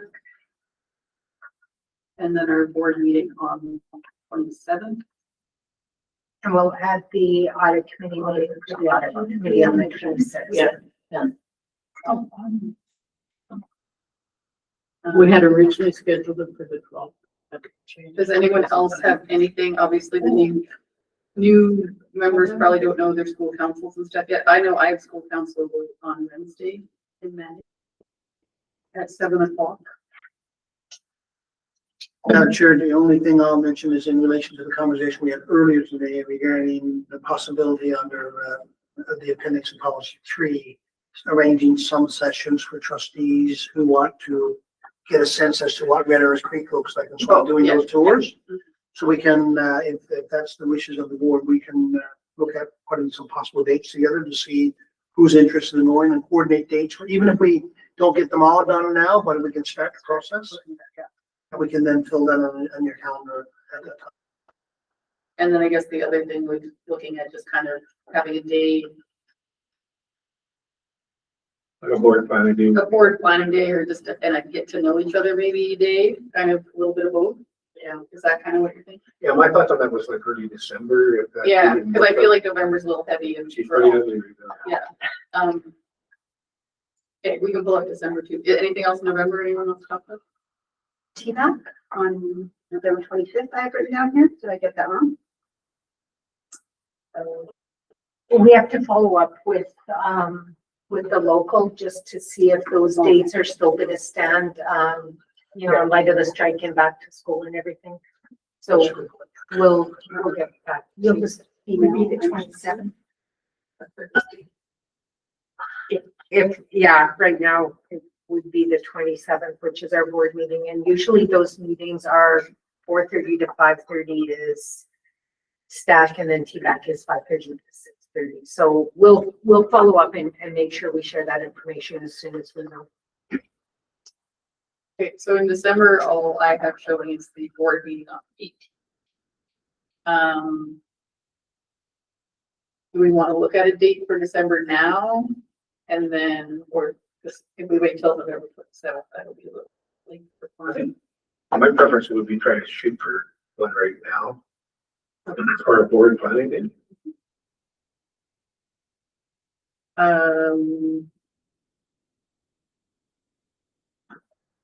And with this, would we have everyone at this game? Well, the trustees for sure, and the superintendent. Or what would work for you guys over there? You guys are the ones with the schedules. And we're just looking at schedules now. So what dates or what date were you looking at possibly doing? We're thinking in December, Yes. so.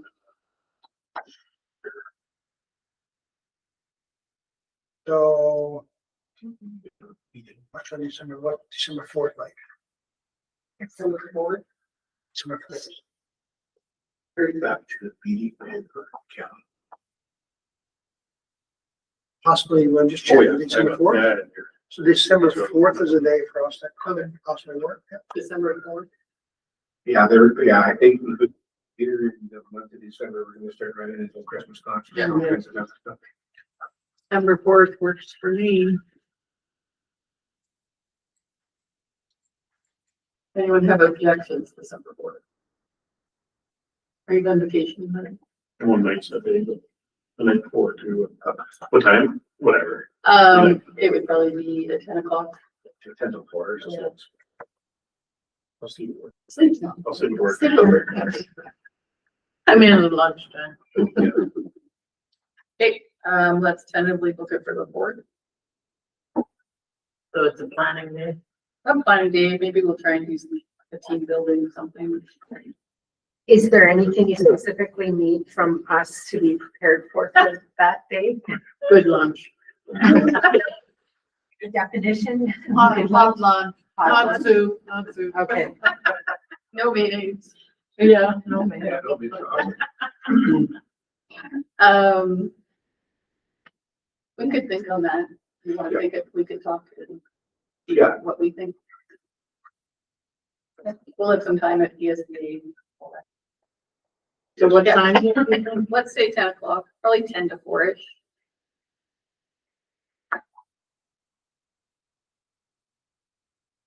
Okay. And of course, yeah, other stuff will come up. Christmas concerts usually Chris or Kristen usually keeps track of those and keeps us informed if our principals are telling us, not telling us, but forgetting.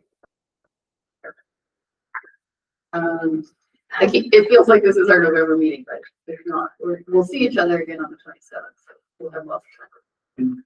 Excuse me, Madam Chair, but in December meeting, are we doing a lunch like we did the last couple of years with the staff here or? I think In the December board meeting, the Christmas lunch with the staff, that unless, we don't want. you I guess should, we didn't talk about that in November. November. or you can tell us now and we can plan. Okay. I think we This should. planning is good. Yeah, I can't get it right on. We need that in the form of a motion. I would I think that's a good idea. think. For those of you that haven't been here before, we have a regular board meeting, then we break and we go out and mingle with the staff. We have a hot buffet. Christmas dinner essentially, yeah. Yeah. Christmas Yeah. virtual. With everyone in this building, whoever. yeah, on the staff room. Last year we had it over here in the hallway. Oh, yeah, I guess. There's not enough room. Not really. enough room, So it's all over. I think everyone's everywhere. Okay, all in favor of that motion? What date was that again? The 18th, our regular board meeting. This. Very Yeah, good. oh, okay, yeah. Here we go. Okay, that finishes up fiduciary.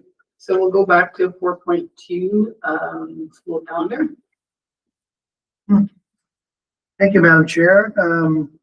So with the loss of 3.5 weeks of instructional time, Alberta Education has certainly, in our meetings, have had conversations around the importance of trying to save as much instructional time, preserve as much instructional time as possible, so that the minimum number of hours of instruction could be achieved, so that students are well positioned to cover, learn the core curricular outcomes. So many school jurisdictions have made the move to try to reclaim some of those days that would have been set up as PD days, for example, and combined with making adjustments in reporting periods and exam periods in January. So, and this decision that was around November 10th to shift from a PD day to an instructional day would be impactful for not just our jurisdiction, but the two partnering school jurisdictions for whom we provide busing services.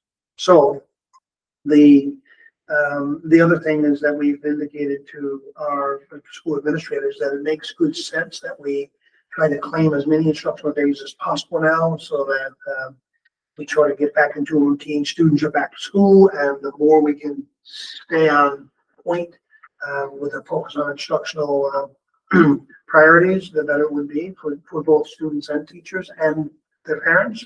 So the request is for the board to consider that proposal, that we would shift the PD day on November 10th to an instructional day. So it won't mean anything for our teaching staff or our other staff at the school level. It would mean students would now be attending school versus not having to attend school. And it also does mean that our bus drivers would be gainfully employed a task that day to transport students to and from school, which wasn't on the originally planned or approved calendar from last spring. The school year calendar is a responsibility of the school board, so that's why this is at the table for your consideration. Do we want to go through speaker list on this? Let's go with 7. Edith? Yeah, I think it's a good idea. I thought it would be too. I hope the teachers are happy with it, and I think they're looking at that. And yeah, I think we do what we can do. The rest of them? My only comment would be that, because we haven't met until today, we're giving as much notice of this as we can. If there were to be subsequent PD days down the road, I would suggest that we make that decision as soon as we can, so everybody gets the notice. Earlier the better. Janet? I concur. Paul? Yep, I agree. Get back to school. Wanda? Yes, I agree. Right? Yeah, I think, yeah, exactly what David said. And I guess that is the question. Is there other days we'll be discussing? But we're not there yet. Yeah, no, Madam Chair, we're only looking at semester 1, because semester 2 for high schools at least will be a fresh start.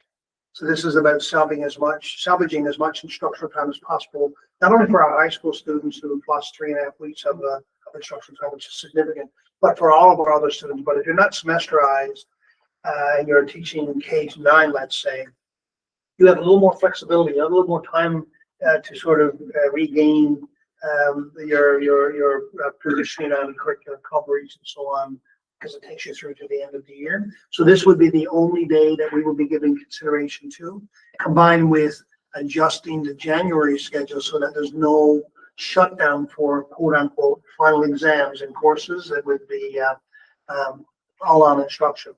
Final exams and courses, to clarify that a bit, because it is related to this topic, it wouldn't mean that teachers in an exceptional circumstance couldn't have a final exam. What we're saying is that schools wouldn't shut down for that purpose. So if a teacher finds it absolutely necessary to give a summative final exam on January 28th as their last class in a course, or the second last class in a course, and it's 1 hour, the amount of time that they would have used for instructional purposes anyway, the students rate that final test, and then the next class go on to their social studies class and not miss instructional time. That could happen, but the shutting down for 2 weeks for the exam period won't be at play. So this is a second way for us to claim some instructional time.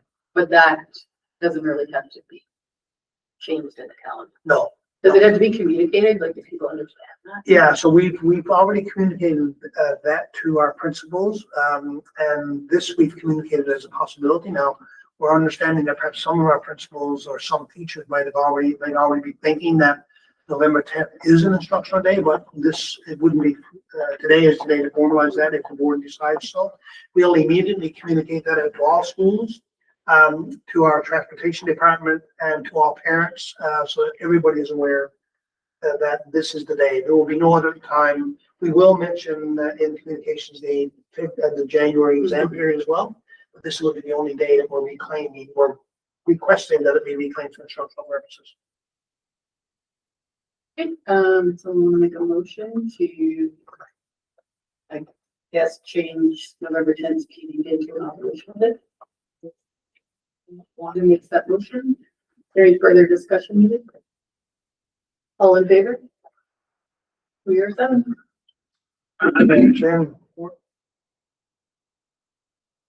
I think we're moving on to items from the consent agenda. 2.2 is the first one that he did pull. I'm not even substantive motions. Yeah, so I guess I just wanted to touch a little bit on the, so there's several motions on there that are in progress, regarding 1.7, And yeah, I'm in school. I guess, so yeah, maybe just touching a little bit, like we have been trying to work with Ward 7, especially middle Simon School. We lost a lot of kids, after COVID. Right now, like the school is like only 19% utilized. And they're kind of unique because there are a lot of students in the area, so we could have a lot more. So I guess, a while ago, we had a bit of a discussion on the third motion there, whether to keep this motion on here to engage with stakeholders to discuss their educational needs in Corridor area. So I guess I'm just wondering, we did see a bit of an increase in enrollment this year, which is a good sign. Is there anything specific that you would like for me to do going forward with new elections now? I guess I'm a little bit stuck on is where to go from here. I have been sharing a lot of, that's basically what I do. I share a lot of what's going on at school. I try to just send a positive message about the school. I have been asking, when this motion first came out, I did reach out to people and I asked a lot of questions. I don't like to do that too much. I don't like to get people's faces like that. So I'm just kind of wondering, is there anything specific you would like for me to do, or like what you would like to know, or anything, just a little bit of direction maybe on how I could really do what I should be doing? I think you're doing amazing. Okay. I think that's all you can do. In my opinion, reaching out to people, having relationships with people, it's not going to change overnight. I don't think anyone expected all of a sudden we're going to be 300 kids and then Simon. I think it's baby steps, and I think things will naturally evolve that maybe could be dealt with, but I don't. From what I've seen, that's my interpretation. Yeah, and Madam Chair, the substantive motion also has an element there that the administration be tasked with exploring possibilities. So as you all know, there have been several things that have been done or attempted. One of them was part of the motive for moving forward with the driving academy was to have that as yet another perhaps motivating piece. I think Trustee Giesbert talked about that earlier today around having that as a motivational piece for students who to stay in school so they can get to the stage of perhaps picking up a seat at the driving school. We altered the instructional calendar, approved a totally different calendar for Mount Simons Community School, again with the hope of getting traction on attendance. For a period of time there, we had a teacher from Falls doing an extended support piece at Minnow Simons Community School from January through to the end of the school year. We've had conversations, and this came up a while back as well at one of our other last meetings, I believe. There were conversations around perhaps looking at the introduction of some religious education studies that would be appropriate, that the community would value and feel really appropriate, and these would be locally developed courses.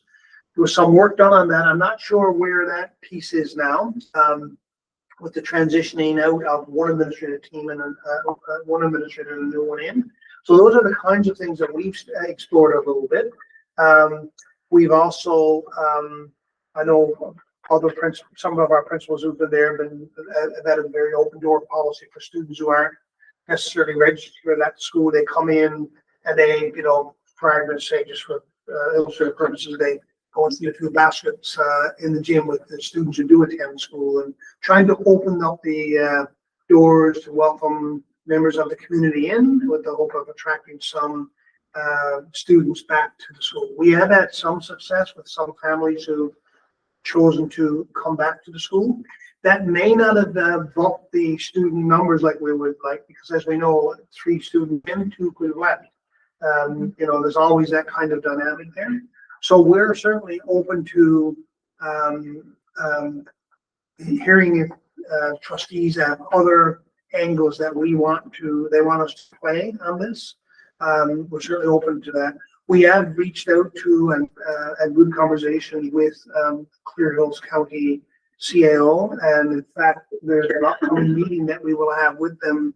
We're finalizing our information from last year's CTS programming, and we're going to actually this year arrange a meeting with CAO and his staff member versus us going to the Clear Hills County counselors.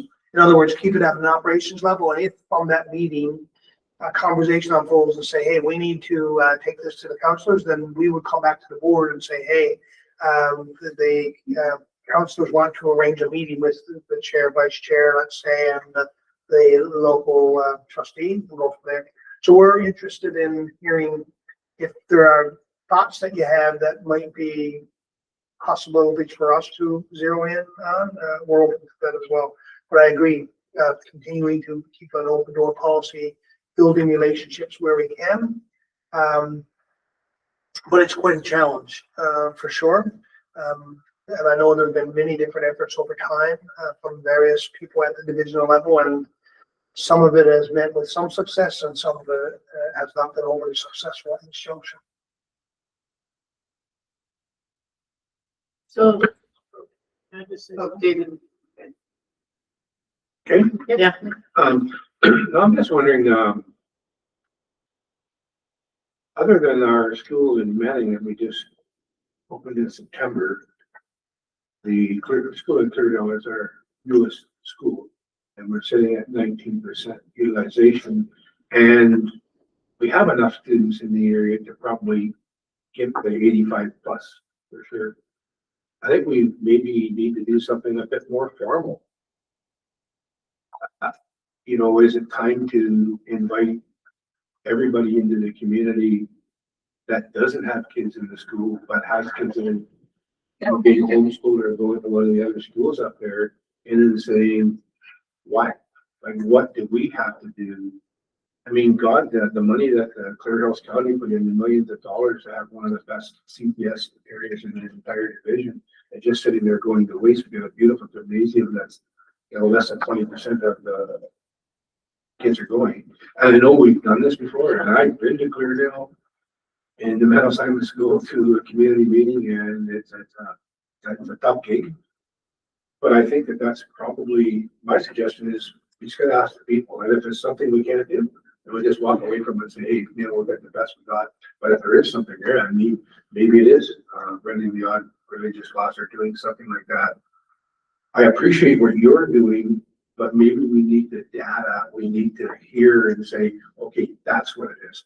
That right there is the problem. 50% of the people in the room said this was the issue. 12% that this was the issue. 14% that was the issue. What can we do if we want to? I mean, it's going to come down to a funding thing at some point in time. Can we actually keep school open? Right, it will. I mean, and it's sad when you look at it. It's a beautiful, beautiful school. Well done, you know. So that would be my suggestion, that we need to take on something that's a bit more formal. We have to find out what the people in the community, what it would take to get them back to the public school. And is it something we can do? And if we can't do it, then we just walk away from it. But if we can do it, then we work towards that over time, over, you know, the next bunch of years, right? I wonder if in a way it should be phrased in a way like, should the school be a public school? Like, is that what you think it should be? Would you send your kids to do something else? I don't know. And I think a lot of it is just misinformation. I don't think it would make a big difference in the long run, but just kind of word it in a way that it's not, we're trying to give them back, but we're trying to hear your voice and what you think it should be. And then maybe you get better info off of that. Maybe. I don't know. Would they come to a public meeting? It would all depend, I think, on how it was handled. I think that's very key on how do we invite people. And so it would have to be very, very well communicated, I think, and yeah. For sure. But also to not scare up. Yeah, correct. Right, there's the other side to it, right? Yeah, who like what, where Who the. don't want to change, right? Yeah. Yeah, it's a tough, very tough Right. circumstance. Have a really great open house and a good meeting, and you go down to 14% Yeah, utilization. right. But I mean, that's the things that we have to weigh, and I don't think there's an urgency on it, but it'd be nice if we got something on the go this school year, right? That just at least get a feel for what's happening out there. And Just that could be the community engagement. in Yeah, that that's what I was area. thinking, this school tours or this community engagement, we can somehow do it that way. So my thoughts on that, Fort Vermillion does an excellent job on bringing students in, excellent. And, they've got all kinds of, they're the same type. And they've got all kinds of stuff there that kids would love to do. And I think it would be actually, I think it would be a really good idea to involve. Clear Hills County has got a lot of money. No doubt about it. They make lots of money off their gas and oil up there. And they're always willing to work within the communities in their area there. So it would be a good idea for Clear Hills County and some of these parents and whatnot that are within the school division or whatever, and the trustee and whatnot, to set up a tour of what Fort Vermillion is doing within their schools up in the Great and whatnot. Because it's just amazing what they've got going up there. And a lot of it has been this equipment and whatnot that's been donated. They didn't even have to buy it, it was donated by these companies. So if that division can do that, and you know, I mean, they're up to the point where they can train their own medical staff now and whatnot. So yeah, I mean, they're coming a long ways up there. So I would suggest that conversation be held with the parents and the staff and the Clear Hills County, have a group discussion on that, and maybe invite Henry Griesbeck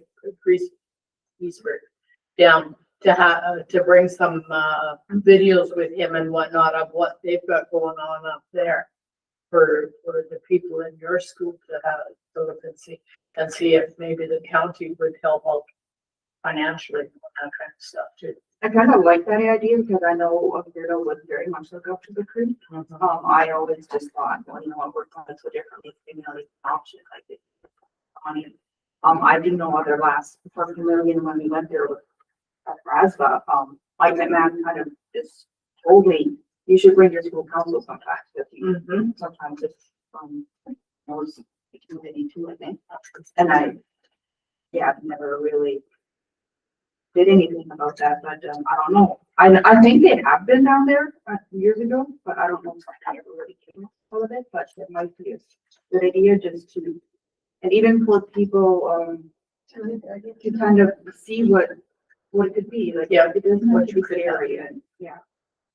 If we can do it, it's not. Great. And I don't think Clear Hills wants to see the school closed. No, I don't think So- so either, and I think the county would probably be on board and Oh, yeah. helping in any way. Definitely, absolutely. I was going to suggest that maybe we get Jeff to speak to that superintendent to see. Is that not okay? Oh, it's fine. Oh, yeah. But like, so that you could see how and Yeah. how they implemented and how they got community buy-in. I mean, I know a little bit about what they do. They color outside the lines in substantial kinds of ways that I would argue that, you know, has been good for them. They probably have been able to carve out a little bit of a niche environment that's slightly different than what some other school jurisdictions have been able to carve out. I think there's been lots of good partnerships with the provincial government officials, and whether that's the Ministry of Education and Childcare or at a broader level. And from what I understand from the superintendent there, who shared in multiple settings, they get some fairly substantial revenue from government that falls outside perhaps of their normal funding footprint, outside of the funding manual. That then combined perhaps with some community partnerships and a whole host of other things, they've been able to move forward in different kinds of ways than you might otherwise be able to. Remember as well, they have their board passed 2 years ago a 3-year calendar that's a total reset on calendars. So their students, right, they have no PD days in the fall. They have no PD days in the winter. They're just closed for statutory holidays, and they just move on through with their instruction. And then, they do, diploma exams in December. So there's a complement of diploma exams that have to be developed for Fort Vermilion students in December. So we have provincial November diploma exams, Fort Vermilion December diploma exams, provincial January diploma exams, and then I think they do their April exams in tandem with the normally scheduled April exams. After April exams, May and June, mid-April, May and June, that's when students do their CTS programming, they do catch-up work and so on. And early June, I think, is when schools are closed for everybody. So 7 to 12 have an enhanced opportunity to have more hands-on type programming. So they've done a lot of work there. That I would say is, would be, I won't say it's impossible because everything's possible, but would be extremely difficult, if not impossible to do with the current funding model that we have operating across. Yeah, I'm not saying for the school division to pay for what they've got up there. The school division didn't really pay for what they have up there. Most of that was donate, a good portion of it was donated stuff. But, they have a unique, area up there where it's far enough north that they have an MLA where they get the special funding from. But so do you. You have a unique area too, where you're close to the border, still northern Alberta, just as much north pretty much as they are. Northern Alberta and low population areas and whatnot, but, and a cultural position where I think that if you were to show, like you said, your student council and whatnot, and some parents and whatnot, and take a tour up there and have a tour given to you by Henry, he'd gladly do it. And get them excited about doing something like this and work with that council, because that council will push out there at the government level for you. You know, if they believe in it, they'll push for it, guaranteed. Because they'll want it there too. They won't want to lose their school. So it's just it's an idea. That's the idea I'd work on. Oh, sorry. I'm just wondering, Madam Chair, if this wouldn't be, and I know our Secretary Treasurer asked us earlier, for some guidance of what we're going to discuss on December the 4th. This is important enough. This is kind of motion number 3. It's been here for a long time. If we wouldn't just block it an hour or maybe even 2 hours on the 4th, to kind of discuss this and see if there is any way that we can kind of get something coming out of the blocks at least on this, at least to start on it. I think that's where you are. You want to. You want to move forward on this, right? I'd like to, if I know how, yeah. Yeah, so I think if the whole group of us, the whole team got together and said, you know what, maybe try this moving forward. We'll do one of these and do one of those, and let's see how that works for us. That might be good for our planning date. One topic. We're not gonna know if we don't try. And skirts and not using them. It's what? Every Gertson. Gertson, yeah, okay. Okay, good. Okay, you wanna do that for that information? All in favor? You're set. Next thing pulled was 2.7.3 by Wanda. So I read Annette's letter about, 2 of her children, and I think that she's probably a parent that speaks for a lot of other parents. And it was interesting to me that her, what she is saying to our MLA is to think long and hard about this bill. Something that Jeff had said about the support for teachers. And so I just thought that maybe I don't know what, as a board, what we can do with this. But for sure, I think that we need to respond to her. Because I think she does speak for a lot of parents. Madam Chair, just for the table, so this was an interesting communication piece and that it went out as an email to a large, significant number of people. Two of the trustees for Peace River were copied on the letter, on the email. And normally when matters like this unfold, correspondence of this nature gets added to an agenda at an upcoming board meeting like this did, for the very reason perhaps generating conversations. So if the will of the board is that an acknowledgement letter goes to her as a response to or articulated arguments to the government regarding the current state of affairs with regard to the teaching situation, that's certainly something we can assist the board chair with that communications. And of course, this letter now becomes it has become a part of the public domain. It was already because she had sent that out to multiple people, but because there was a specific reference to the trustees of Peace River School Division, and the fact that it's now on our agenda, these agendas are posted for anybody to see, so anybody and everybody can see this correspondence, and so we can certainly assist with that move. That's what the decision of the board is. There's certainly a number of very key pieces in their correspondence talking about recruitment and retention of staff and a whole pile of other things. Yes, it's a personal piece because of the impact on one of our youngest child who's training to be a teacher. But she raises some really important points that have been topics of conversation during the prior to the strike, leading up to it, and subsequent to it, for sure. Anyone have comments, thoughts? I really like the letter. I think it touches on a lot of things we advocate for. Read it a few days ago and I was like, oh, she pulled that. I should have.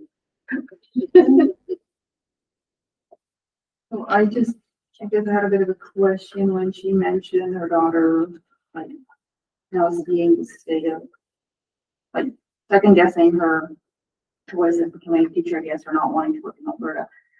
So is this just something that's just highlighted now with everything that's happened?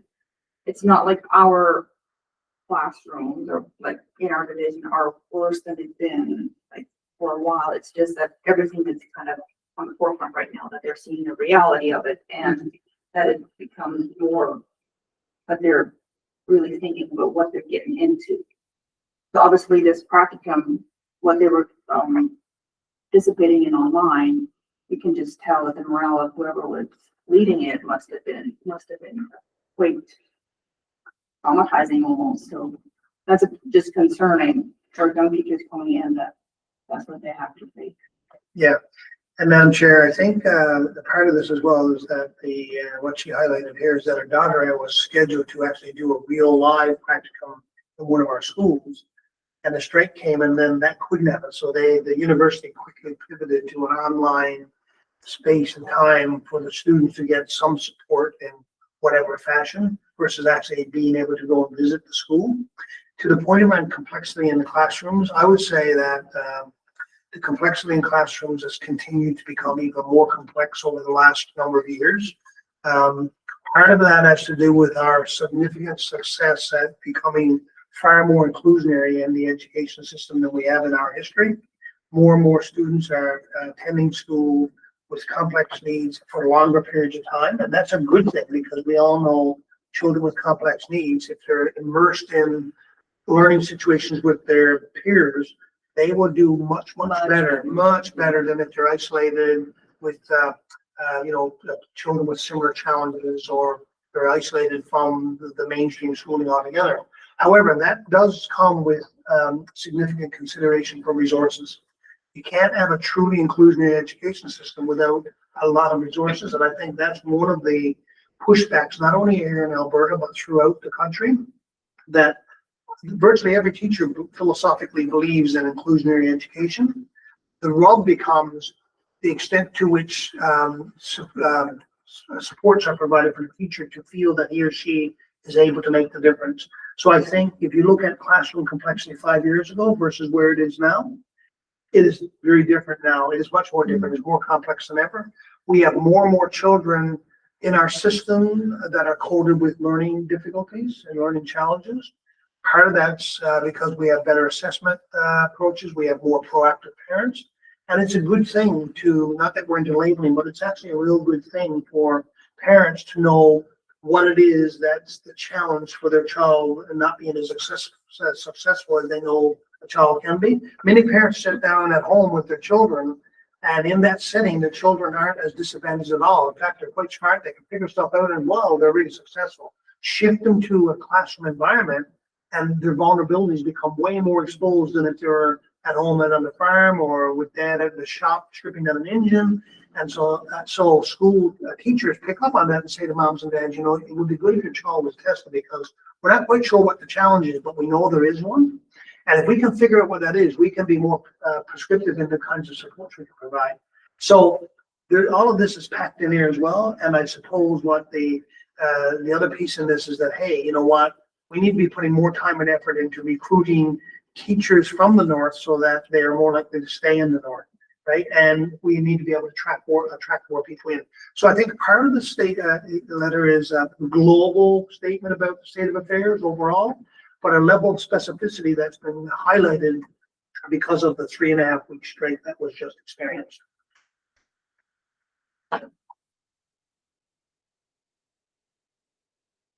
Anyone else?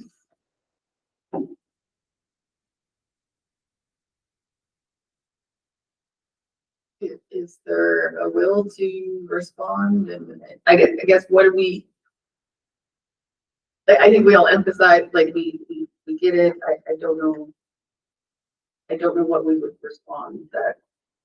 I think, Madam Chair, what you could do is direct staff to generate, you know, a draft letter for your consideration, and it could be a little bit of a generic response. You know, thank you very much for your sharing your email where you know, passionately shared some of the frustrations and concerns that are percolating in the education system now.